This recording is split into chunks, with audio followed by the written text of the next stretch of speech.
Bonjour à tous, bienvenue pour ce nouveau webinaire du groupe CCA. C'est le troisième de cette saison 2026 et aujourd'hui on va parler de microbiologie et du laboratoire Cosmevac. Le laboratoire Cosmevac fait partie du groupe CCA dans lequel on retrouvait Analytech qui va plutôt faire des analyses physico-chimiques, stabilité et compatibilité et bien sûr dosage de vos conservateurs, également de vos actifs. On va également avoir le laboratoire Cosmepar, qui est le laboratoire qui réalise les études cliniques de tolérance et d'efficacité. Et également, c'est l'alternative, le laboratoire qui réalise également des études de tolérance et d'efficacité sur des modèles in vitro.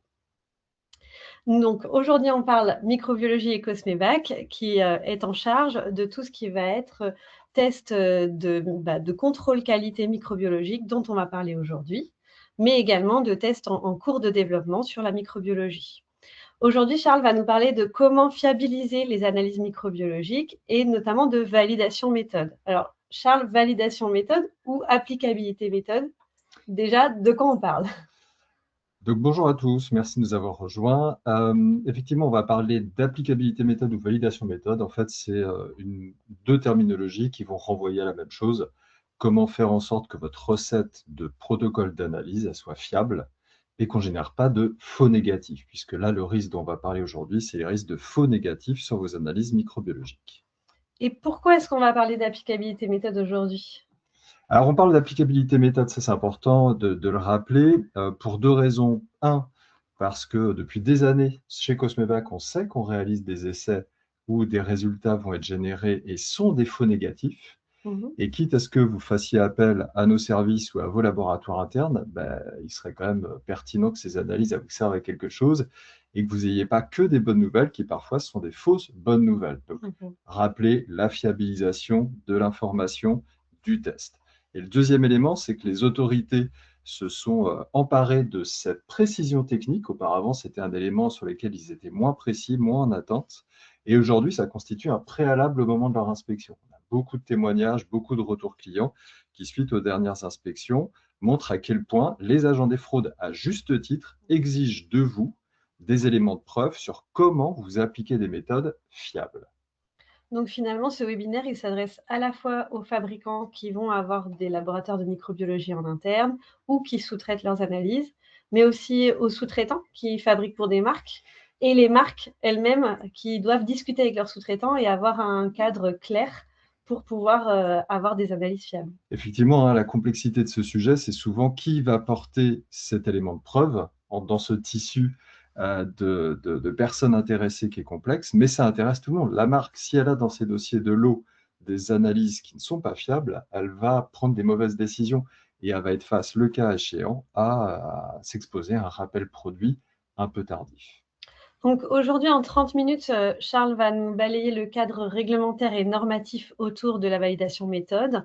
Ensuite, il nous expliquera comment et pourquoi et dans quel cas on réalise une applicabilité méthode. Ça à peu près en 30 minutes. Et ensuite, on prendra un temps de questions-réponses que l'on a pu centraliser au cours de vos inscriptions. C'est parti. Donc le cadre réglementaire et normatif, on va surtout s'appuyer sur les normes. On a mis en plus clair la norme relative au challenge test, les efficacités de conservation antimicrobienne, puisque ça, c'est hors champ. Il y a bien une étape de validation du diluant neutralisant, mais c'est hors champ par rapport au sujet qu'on voulait développer aujourd'hui. Et pour tout le reste, ben, vous avez sur cette slide l'intégralité des normes qui régissent aujourd'hui vos repères dans les méthodes de référence microbiologiques en cosmétique. Ces normes, elles sont articulées autour de deux groupes. Un groupe qui indique les normes cadres. Ces normes cadres, la première, c'est l'ISO 21548 qui vient indiquer les dispositions générales à avoir pour les laboratoires qui font des tests microbiologiques en cosmétique. Donc, elle indique des concepts, des principes techniques qui constituent un socle pour les laboratoires de test. Plus intéressant pour vous, la norme ISO 17516, elle décrit les limites microbiologiques acceptables pour vos produits cosmétiques, et ça, on va la voir juste après. Mhm. Et enfin, la norme ISO 29621 qui va beaucoup intéresser les équipes en formulation, puisqu'en fait, cette norme va permettre de graduer, d'apprécier le risque microbiologique en fonction des caractéristiques physico-chimiques de la formule.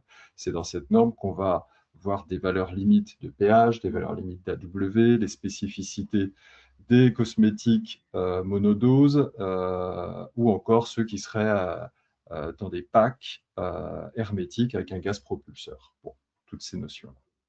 Ça, c'est les normes un peu chapeau, les normes cadres. Et puis, en parallèle de ces normes cadres, vous avez des normes techniques qui sont représentées en dessous. Et cette norme technique, il faut bien que vous ayez en tête que ce sont ni plus ni moins que des fiches recettes pour des microbiologistes. Donc, en fait, dans chacune des normes, on va vous dire comment toujours réussir vos analyses microbiologiques en vous proposant un cadre général.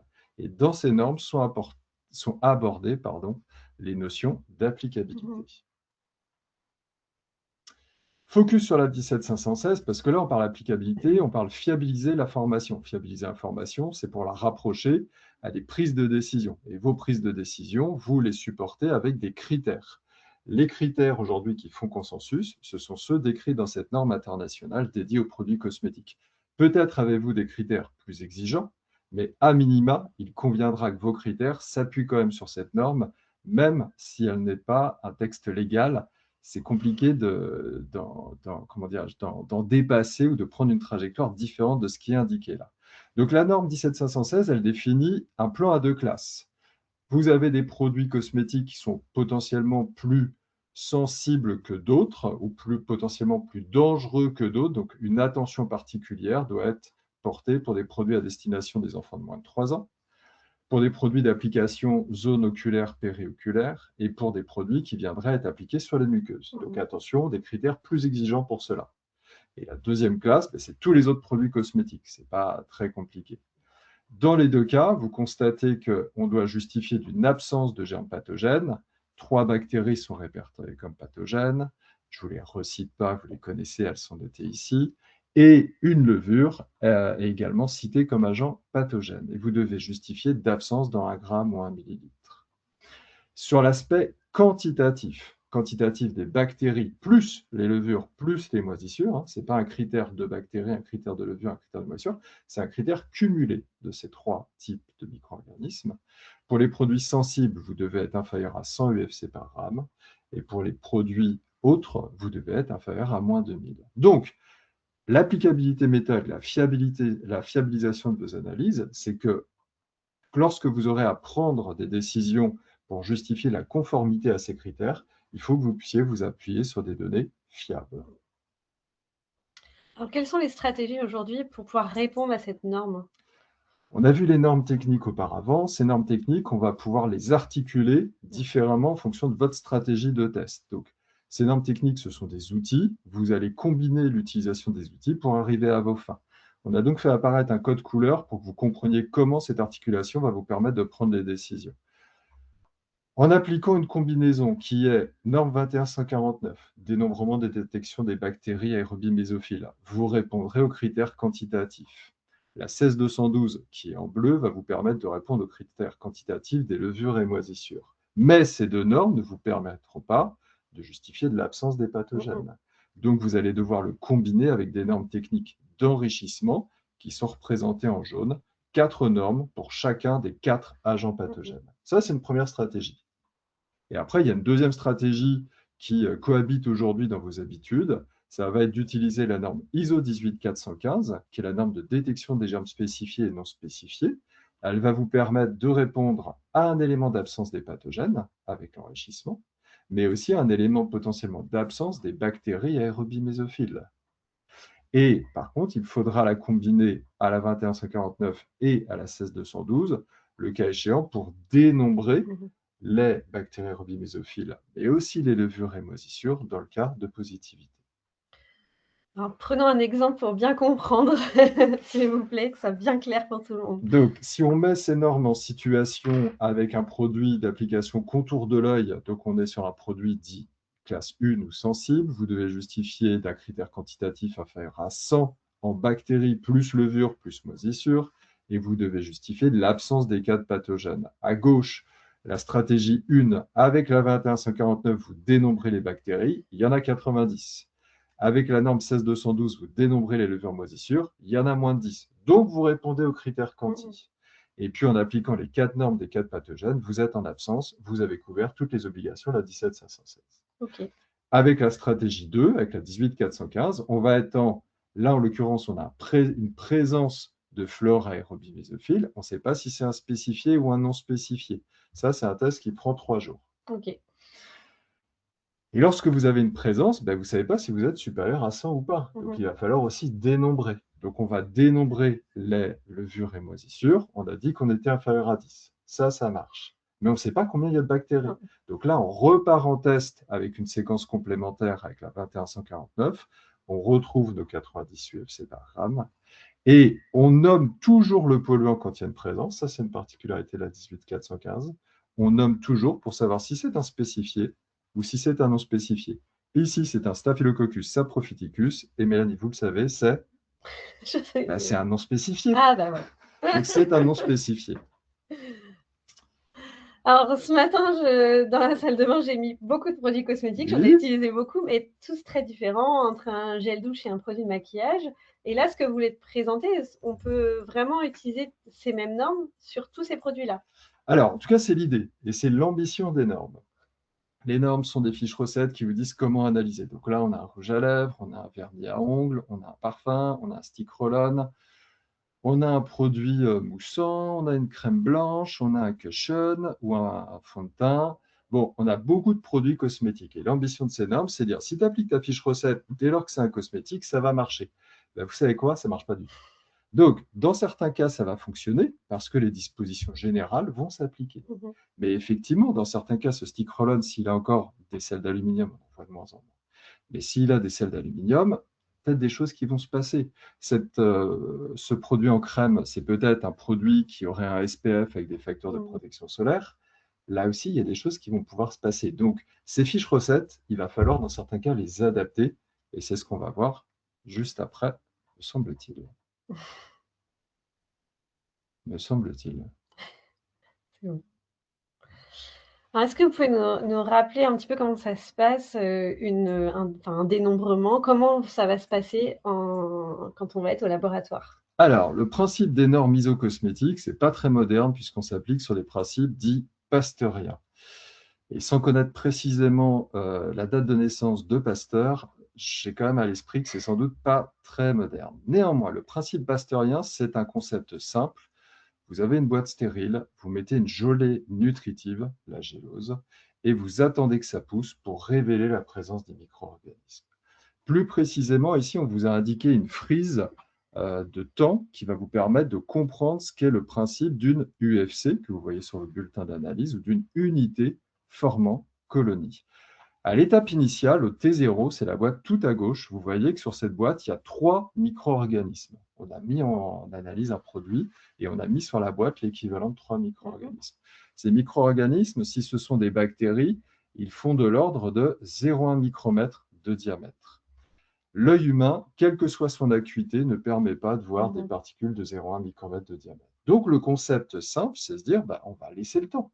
On va laisser le temps pour que ces germes, en contact avec le milieu nutritif, avec l'apport de l'humidité, dans un environnement température adéquat, en fait, ils se multiplient. Et la particularité des micro-organismes, c'est qu'ils se multiplient très vite. Donc, entre 20 et 40 minutes, chacun de ces 3 micro-organismes va doubler. Et puis 20 à 40 minutes en plus, ils vont redoubler et encore redoubler, etc., etc. Donc on parle de croissance exponentielle. Et puis vous voyez qu'au fur et à mesure de la frise des 5 jours, cette croissance, elle va générer ce qu'on appelle une croissance concentrique des germes pour former une unité qui sera visible à l'œil nu. Et entre la boîte de gauche avec 3 germes sur la boîte et la boîte de droite où on voit les unités formant colonie, on estime que cette croissance concentrique, il faut qu'elle ait atteint de l'ordre de 1 10 puissance 8 germes. Donc, l'objectif de notre fiche recette, c'est qu'on ait des conditions opératoires qui nous permettent d'avoir cette dynamique microbio qui va révéler à l'œil du technicien la création des unités formant colonie. Si on a des facteurs de stress, si on a des facteurs qui font que la prolifération, elle est moins importante que prévu, on ne va pas atteindre les 1 10 puissance 8 et on risque de ne pas voir l'unité formant colonie. Ok. Dans quel cas, justement, on pourrait ne pas pouvoir compter ces colonies? Alors, fort de notre expérience, on a fait émerger 2 points majeurs qu'on voulait développer avec vous, parce que c'est ce qui concerne le plus de vos cas de figure. Ça va être 1, les interférences visuelles, et 2, le fameux PIR, que je vais vous expliquer. Les interférences visuelles, on l'a vu, hein, vous avez des formes galéniques très différentes, et lorsqu'on va assurer la réalisation de l'analyse, on rentrera dans le détail après, on va mettre une partie de votre produit avec le milieu gélosé. Mmh. Et votre produit, il va dans certains cas être tellement euh, chargé en pigments, tellement spécifique avec certains ingrédients qu'il va pouvoir perturber la lecture de la boîte. Donc là, Mmh. on a représenté ici un cas réel d'un produit avec un SPF 50, donc il y a une charge en filtre importante, et se forme à la surface de la gélose cette opacification qui va perturber, voire Mmh. empêcher la capacité à voir les unités formant colonie. Donc OK, ça, ce sont les interférences visuelles. OK. Et après, le PIR, le pouvoir inhibiteur résiduel, c'est le schéma qu'on a vu précédemment. Vous allez avoir des facteurs de stress microbien, des particules de sel d'aluminium, des tensioactifs très présents, un pH un petit peu extrême qui vont faire que la prolifération va être ralentie.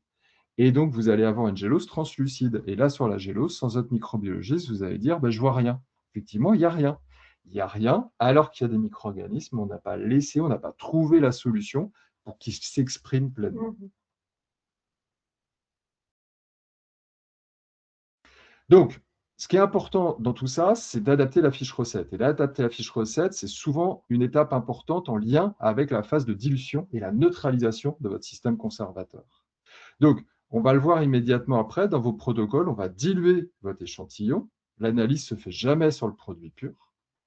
Et on va le diluer pour, disperser le produit, disperser la charge en micro-organismes, et puis neutraliser l'expression des antimicrobiens pour autoriser cette croissance concentrique et que le technicien ait la chance de voir ce qui se passe Mmh. vraiment sur votre produit.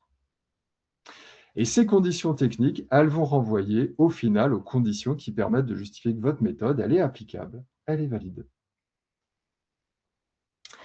Pourquoi, faire l'applicabilité méthode? On a déjà commencé à y répondre, mais vraiment, si on doit retenir 2 arguments, pourquoi il faut faire cette applicabilité? Fiabiliser vos données. Une analyse avec une applicabilité méthode démontrée, c'est une analyse qui a 50% d'incertitude. Donc, si ce n'est pas valide, vous avez plus que 50% d'incertitude, ce qui est déjà énorme. Mmh. Donc, si vous faites une analyse, vous la faites dans un schéma fiable. Le deuxième élément, c'est que c'est aussi une obligation réglementaire. Mmh. Vous appliquez des textes de référence. Dans ces textes de référence, vous avez un chapitre entier qui s'appelle Applicabilité de la méthode. Si vous appliquez la méthode dans les règles de l'art, vous avez fait une applicabilité préalable. Et sinon, votre méthode, elle n'est pas complète. Alors, est-ce que vous pouvez nous rappeler comment on réalise l'analyse de dénombrement, par exemple la NFEN ISO 21149 et 16212, pour qu'on puisse, bien comprendre ensuite comment ça se passe pour l'applicabilité? Donc, on a décidé de partager avec vous une représentation de type mode opératoire sur les normes que vous utilisez le plus, qui sont les normes de dénombrement des bactéries, la Mmh mh. 21149, et de dénombrement des levures et des moisissures, la 16212. Donc, vous nous adressez un pot de crème de cosmétique. On va faire une prise d'essai de 1 gramme, alors de 1 gramme minimum. Et ce gramme, on va venir à donc, le peser précisément.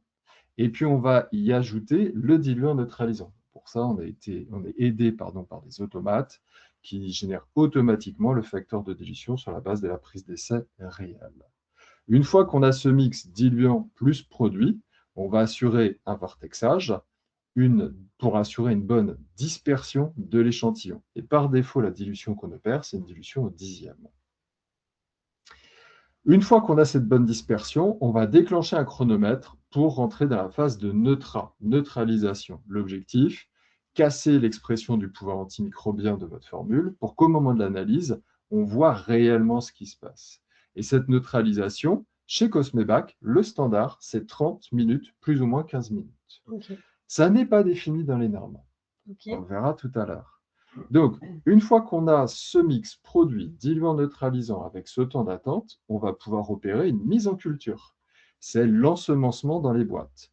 À gauche, vous avez l'emploi de la gélose TSA pour dénombrer les bactéries. Donc, on va mettre 1 millilitre du mix, du milieu gélosé, On attend que ça refroidisse, ça solidifie, et on met à l'incubateur pour attendre 3 jours, le temps que les germes s'expriment. Et puis même chose à droite sur la gélose SDA pour les levures et les moisissures. 1 millilitre en boîte, milieu gélosé, et on met à l'incubateur 5 à 7 jours, ou 3 à 5 jours si on utilise du SDCA. On attend l'incubation, on espère qu'on aura une autre croissance concentrique qui nous permet d'atteindre le seuil de détection par le technicien, et puis après on opère la lecture. Ok. Alors, quelle est la différence quand on fait une applicabilité méthode par rapport au dénombrement? Donc là, je vous ai indiqué la recette par défaut définie dans la norme. Et donc, l'objectif de l'applicabilité méthode, ça va être de réaliser exactement cette fiche recette. Et simplement, pour la fiabiliser, il va falloir qu'on dope le mix, qu'on vienne à doper l'échantillon pour être sûr qu'on visualise bien les germes s'ils étaient présents. Okay. Et ce qu'indique la norme, c'est que le dopage, il va s'opérer après le temps de neutralisation. C'est le bloc rouge que vous voyez. Donc après le temps de neutralisation, on va dans ce mix formule plus diluant ajouter des germes de référence, on sait lesquels c'est, et on va ajouter des germes dont on connaît la quantité. Et si la méthode est fiable, eh bien à la fin, on va retrouver le bon germe à la bonne quantité.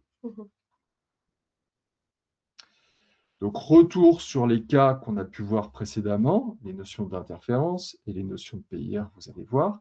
Là, on est dans un cas d'un produit solaire qui est fortement chargé avec des filtres, avec des pigments, et on se rend compte à gauche que la dilution au dixième, eh bien en fait, elle génère cette surface opacifiée et qui va rendre invisible pour le technicien la lecture des unités pharmacologiques.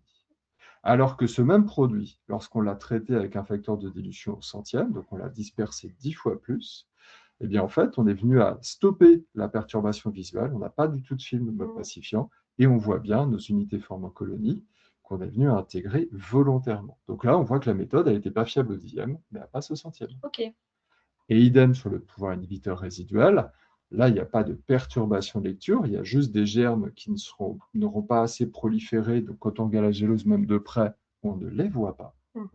Par contre, au centième, la neutralisation, elle est totale, les antimicrobiens ont été bloqués dans leur effet, et donc on visualise nos petits, et la méthode est fiabilisée au centième. Donc, juste une petite parenthèse, mais d'expérience, ça fait des années qu'on fait des applicabilités méthodes, on en fait de plus en plus, et on sait aujourd'hui que dans 7 cas sur 10, la recette par défaut, elle fonctionne. Okay. Ça veut dire qu'il y a quand même 3 cas sur 10 où l'analyse n'est pas fiable. Alors, pour bien comprendre une analyse d'applicabilité méthode, on va prendre des cas concrets et on va regarder des extraits de rapports pour bien comprendre comment ça fonctionne. En commençant par un petit peu de lexique, parce que c'est pas simple la lecture d'un rapport d'applicabilité méthode. Ben, en tout cas, chez Cosmebac, on a fait le pari d'avoir des rapports très complets. Donc en fait, vous avez accès à toutes les données brutes, toutes les données chiffrées. Okay. Et effectivement, ces données chiffrées, si vous voulez les comprendre, bah, ça mérite un peu de pédagogie, et c'est pour ça qu'on est là aujourd'hui, notamment. Donc, ça commence par le NV. Le NV, dans votre rapport, ça va être le nombre de micro-organismes qui est présent dans le témoin d'inoculation. Donc, on a calibré nos souches de référence avant le dopage, et chacune des calibrations, elle va être comptabilisée. Et là, vous voyez, dans le cadre de la norme ISO 21549, on utilise le Staph aureus et le Pseudomonas paraeruginosa. On les a calibrés à 1800 et 1700 unités pharmacolonie par ml. Et puis, dans le cas de la 16212, on utilise Candida albicans, donc on l'a calibré à 1700 UFC par ml. Donc là, c'est notre solution de contamination, NV. Ensuite, on a NVN. NVN, c'est le nombre de micro-organismes présents dans le mélange témoin, avec le diluant neutralisant. Là, c'est une obligation de la norme, c'est-à-dire au-delà de ta solution d'inoculation, il faut aussi que tu viennes à valider que la nature de ton diluant neutralisant ne va pas générer de stress microbien, ne va pas générer d'effets cytotoxiques. Le diluant le plus utilisé, c'est le Eugon LT-Sup. Donc, on va contaminer le Eugon LT-Sup avec cette même solution d'inoculation. Okay. Et on va s'attendre à ce que dans le Eugon LT-Sup versus l'inoculum, on retrouve les mêmes quantités de micro-organismes. Et le plus intéressant, le NVF, c'est cette fois-ci le nombre de micro-organismes qui va être retrouvé dans votre mix diluant neutralisant plus formule cosmétique à tester. Et cette fois-ci, on va venir à comparer en présence et en absence de formule la capacité à recouvrer les mêmes quantités de micro-organismes. Donc, on va le voir avec un exemple de comparaison de données. Pour recouvrer la même quantité de micro-organismes, on applique l'incertitude de mesure microbio 50%. C'est énorme, mais c'est un concept et c'est défini aussi comme tel dans les normes. Donc, à gauche, vous voyez NVF, c'est ce qu'on a comptabilisé avec votre formule. À droite, vous voyez le NVN, c'est ce qu'on a comptabilisé sans votre formule, juste avec le diluant neutralisant. Et là, il va falloir comparer donnée par donnée. Donc, regardez bien les infos dans les bulles pour ne pas vous perdre au milieu des tableaux des chiffres. À gauche, on a retrouvé 1300 Staph aureus dans votre produit testé. Notre solution sans votre formule, c'était 1300. C'est parfait. En présence, en absence de formule, le Staph, on le dénombre pareil. Ok. Pseudomonas paraeruginosa 1000 UFC à gauche avec la formule, 1300 à droite sans la formule. Donc on a 70% de recouvrement, largement dans l'incertitude. Ça passe. Par contre, Candida albicans, on attend 1400 unités formant colonie sans la formule. En tout cas, on a titré à 1400 et on n'en retrouve que 620. 620 pour un objectif à 700. Donc là, ça veut dire qu'on sous-estime la présence de Candida albicans de plus de 50%. Et là, la méthode ne passe pas. Ok. Donc la méthode ici, elle est non validée dans la fiche recette par défaut au 10e. Okay. Mais par contre, on va trouver des solutions de validation au 50e et au 100e. Pour les levures moisissures. Pour les levures moisissures, et donc pour avoir une même prépa échantillon qui vous permettra de dénombrer les bactéries, les levures, les moisissures, avec la même fiabilité, les mêmes seuils de dénombrement, les mêmes modalités techniques initiales. Ok. Alors, si on prend quelques exemples concrets, on a un exemple là de crème de jour. Donc là, on a une crème de jour, et vous voyez, tous les feux sont ouverts. Au 10e, alors on est resté sur le schéma assez logique de la 2159-7212, mais la logique est la même sur toutes les normes techniques. Au 10e, au 50e, au 100e, tout est satisfaisant. Donc là, la méthode, que vous l'appliquiez, quel que soit le facteur de dilution entre 10, 50, 100 et plus, vous savez que vous avez une méthode qui est validée. Et à droite, on récapitule les conditions techniques qui sont là, avec un temps de neutralisation figé, un milieu TSA figé, un milieu SDCA figé. Deuxième exemple, une crème solaire. Donc, on imagine qu'il a rendu opaque la lecture, peut-être. Là, c'est exactement le cas. Oui, vous voyez qu'au 10e, ça ne passe pas, ni sur Staph, ni sur Pseudo, ni sur Candida. Et il y a un commentaire qui est indiqué ici, c'est que la prépa du produit dilué au 10e génère une interférence. Donc là, la problématique, ce n'est pas un pouvoir inhibiteur résiduel, c'est que vous avez une galénique qui va rendre la visibilité de l'événement microbien trop délicate pour le technicien. Okay. Donc là, s'offre à vous, par contre, le facteur de dilution 50e, le facteur de dilution 100e ou d'autres dispositions techniques. Mais si vous ne diluez pas plus, peu de chances que l'analyse soit fiable. Et un nouveau cas, le gommage avec des grains. Alors, les gommages avec des particules, ça complexifie beaucoup le travail pour le technicien. Et notamment, vous le voyez ici, pour Pseudomonas aeruginosa ou Paraeruginosa, c'est une bactérie qui va former vraiment des toutes petites unités formant colonies dans la masse. Et lorsque vous êtes face à une particule liée au gommage ou à une particule qui est une UFC, en fait, vous ne savez pas du tout ce que vous comptez. Donc là, du fait de la présence de ces agents, de ces particules physiques, la méthode ne peut pas être validée avant le 100e. Donc il faut vraiment beaucoup disperser, beaucoup diluer l'échantillon parce qu'il y a un effet matrice qui est trop important. Ok.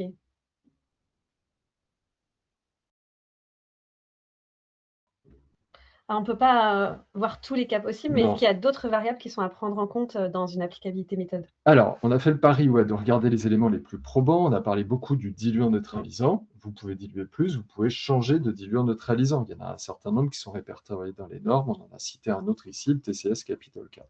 Le taux de dilution, déjà parlé.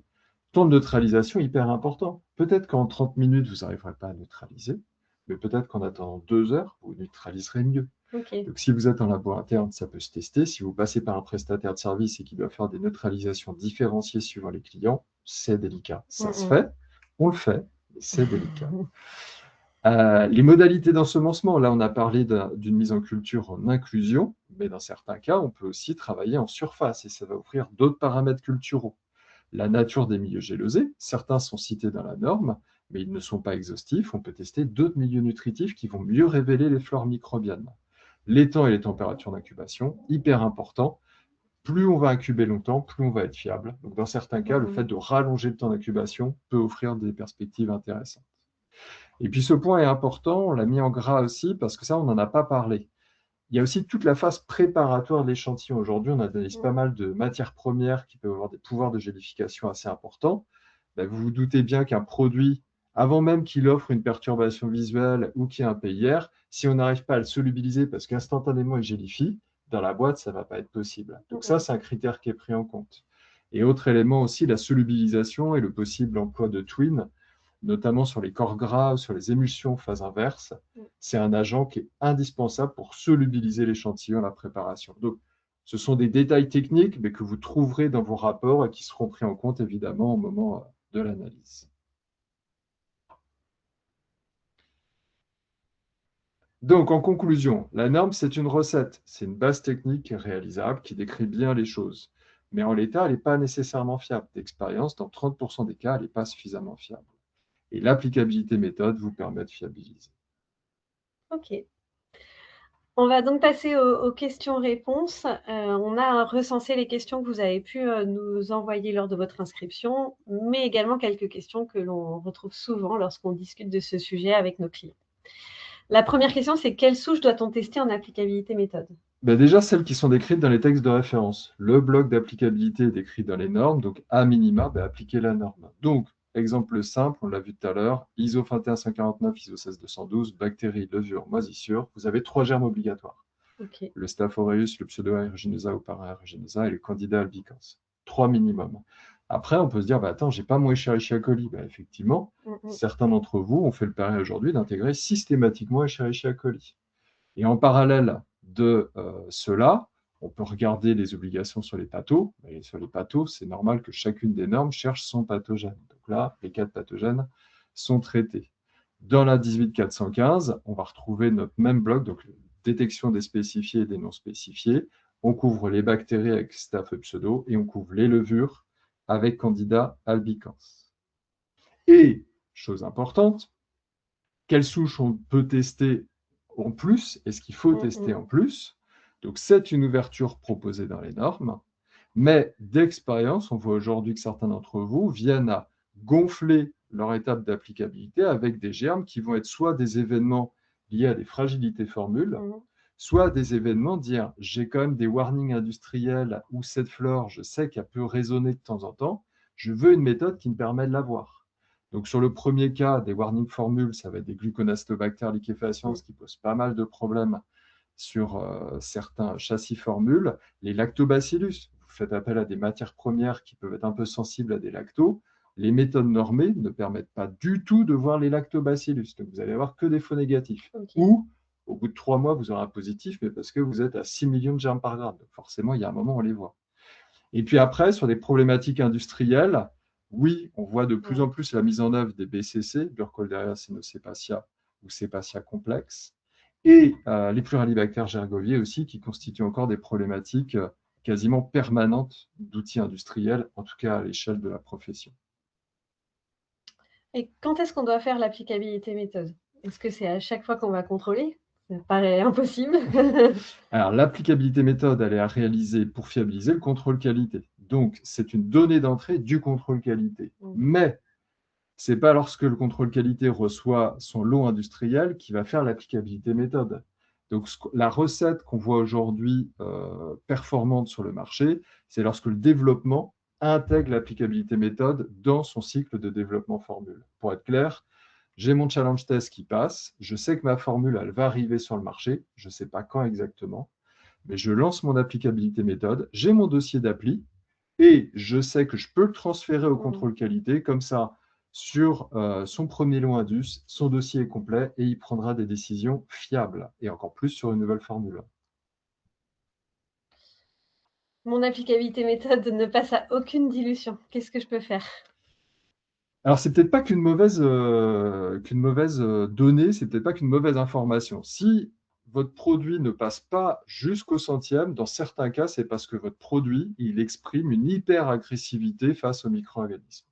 Et le produit, il est tellement hostile que les germes se font cartonner et il y a un moment, on n'arrive pas à les faire repartir. Bah, c'est bien, hein, Oui. l'objectif, c'est que le produit ne soit pas contaminé. Et s'il n'est pas contaminable, c'est une bonne nouvelle. Mm. Mais dans d'autres cas, c'est peut-être parce qu'on va avoir une incompatibilité. Je parlais de la gélification tout à l'heure. Il y a des matières premières qui sont tellement gélifiantes que si on ne les travaille pas avec un facteur de dilution 2 centièmes, 5 centièmes, millième, la méthode ne sera pas fiable. Mm. Donc, ça va toujours être une étude au cas par cas pour se dire qu'est-ce qui conduit à un échec et est-ce qu'on va adapter la méthode au-delà du centième avec des dispositions techniques pour être sûr que ça vaut le coup de maintenir le contrôle microbio et si oui, qu'il génère une information fiable. Donc là, il faut échanger avec votre labo interne ou votre prestat. Ok. Est-ce que je peux utiliser mes données d'applicabilité que je retrouve dans les challenge tests pour faire mes contrôles qualité? Alors, sur une question fermée qui est oui-non, la réponse est non. D'accord. Et pourquoi c'est non? Parce qu'en fait, même si on a une uniformisation des pratiques techniques microbio, notamment grâce au comité de normalisation, il se trouve que les prédispositions techniques du challenge test ne sont pas tout à fait les mêmes que les dispositions techniques des contrôles qualité. Ok. Et donc, ça veut dire que la fiche recette qui valide la méthode du challenge test, ce n'est pas la même fiche recette que votre contrôle qualité. Mm. Donc, le challenge test, si vous voulez, une méthode qui serait en échec au 10e en challenge test, ça peut vous donner une idée du caractère fiable ou non fiable de votre méthode en contrôle qualité. Par contre, la transposition, vous ne pouvez pas la Mm. faire. Première chose. La deuxième chose, dans le challenge test, vous dénombrez. Et on l'a vu tout à l'heure, pour répondre aux critères de conformité microbio, il y a les phases de dénombrement, puis il y a aussi des phases de détection des micro-organismes. Et les dispositions d'une méthode validée en dénombrement ne sont pas forcément en détection. Et c'est même assez régulièrement le cas. Donc, warning là-dessus, les challenge tests, les données peuvent vous donner peut-être une orientation Mhm. pour débuter par quoi commencer si vous en êtes encore là, mais la transposition totale est vraiment délicate. Ok. On sait qu'en cosmétique, les évolutions réglementaires et même les problèmes d'approvisionnement vont entraîner des modifications de formule. Est-ce qu'à chaque fois qu'il y a une petite modification dans la formule, on est obligé de refaire l'applicabilité? Alors, à chaque fois qu'on parle d'une autre formule, vous devez avoir des éléments de preuve sur la performance de votre méthode. Oui, ça c'est obligatoire. Après, dans la transition de votre formule, qu'est-ce qui vient à changer? Et est-ce que ce qui vient à changer peut avoir un impact sur la performance antimicrobienne? Mhm. C'est ça en fait Oui. l'histoire. Donc, si votre formule repasse par une étape, un exemple, si votre formule repasse par une étape de challenge test, c'est parce que vous n'êtes pas sûr qu'elle exprime le même pouvoir antimicrobien. En tout Mm. cas, c'est le deal que vous passez avec votre évaluateur de la sécurité. Si vous pensez que votre pouvoir antimicrobien peut changer, bah, votre applicabilité méthode, elle peut changer. Donc, là aussi, mobilisez votre laboratoire de test, échangeons sur les, on va dire, les déclencheurs qui viennent à Mm. justifier de repasser par la case applicabilité méthode. Dans certains cas, c'est un peu excessif, mais dans d'autres cas, ça sera essentiel. Alors, quels critères de validation doit-on exiger dans le cadre de la méthode classique, mais également des méthodes rapides, par exemple la cytométrie de flux? Alors, on a pris l'exemple de la cytométrie de flux ici, mais d'autres méthodes alternatives existent. Et dans tous les cas, le schéma, c'est le même. Lorsque vous êtes face à une méthode alternative, vous avez un dossier de qualification, vous avez une QI, une QO, une QP.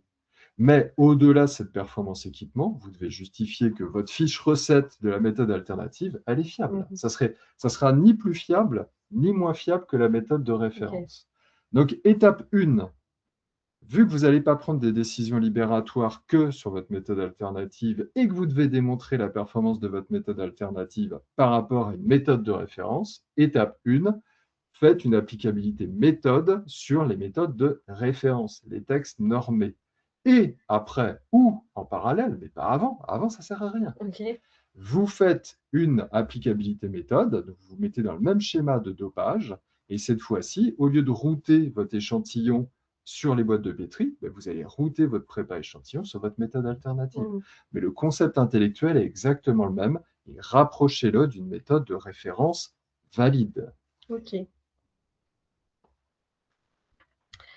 Alors, quelle serait votre recommandation sur les contrôles microbiaux sur les produits anhydres en industriel? Est-ce qu'il faut faire un contrôle de routine sur tous les lots de produits finis? Et qu'est-ce qu'on doit fournir aux autorités si ces contrôles ne sont pas effectués? On s'éloigne un petit peu du sujet applicabilité. Alors, on est dans un schéma de fiabiliser la sécurité microbio, mais c'est un peu en marge de l'applicabilité là. Néanmoins, un produit anhydre, c'est un produit qui va dans tous les cas devoir justifier d'une réponse par rapport à une mesure d'AW. La caractéristique anhydre en cosmétique, elle est caractérisée par le paramètre qui est l'AW, l'activité biologique de l'eau. La norme ISO 29621 vient à vous dire que un produit qui a une AW inférieure à 0,70, il offre un terrain de prolifération microbiologique beaucoup plus faible qu'un produit qui a une AW supérieure. Soit. Ça ne veut pas dire qu'il n'y a pas de polluants, ça veut dire que leur capacité à évoluer dans le temps va être freinée ou elle ne va pas pouvoir se produire. Donc, un produit anhydre doit être caractérisé par une AW mesurée et ou théorique par rapport à la bibliographie de la matrice concernée. Première chose. Et deux, ça va vous permettre de hiérarchiser le cas échéant le risque microbiologique. Mais votre produit anhydre, si c'est une matière première et qui rejoint un produit cosmétique avec de l'eau, il va falloir le tester microbiologiquement parce qu'il peut apporter des polluants.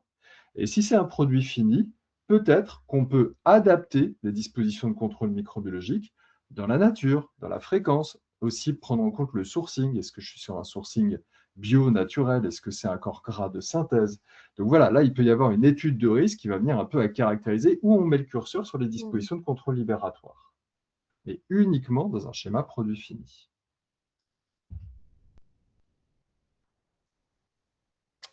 On a fait le tour des questions que l'on avait reçues au préalable. On a légèrement dépassé les 30 minutes, mais c'était pour pouvoir couvrir tout le champ et répondre à toutes les questions. Merci beaucoup de votre attention. On va, comme habituellement, vous adresser ce support et également l'enregistrement et le replay de ce webinaire. N'hésitez pas à nous poser vos questions juste après cette diffusion pour qu'on vienne compléter et enrichir la présentation avec les réponses de Charles. Merci. Merci, bonne journée, à bientôt.